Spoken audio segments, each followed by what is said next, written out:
sina Rio participant Heidelin Diaz at Olympic hopeful Nestor Colonia para sa kanilang asam na makapagbigay ng karangalan para sa bansa. Pangungunahan ng dalawang four-man Philippine weightlifting team na sasabak sa matinding training sa Fujian, China. Ayon kay Philippine Olympic Committee Cluster Head at POC Weightlifting Care Committee member Romeo Magat Martes, kasama sa biyahe si National Coach Alfonsito Aldanete upang targetin ang isang mahusay na pagdevelop ng mga ito kasama ang mga top weightlifters sa nasabing lalawigan.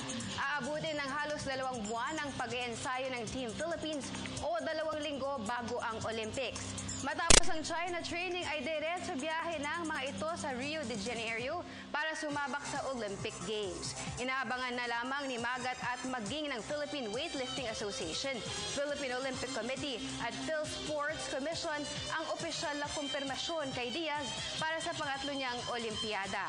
Kailangan naman na makapasok ni Colonia sa top 8 ng kanyang kategorya para mag-qualify sa Olympics.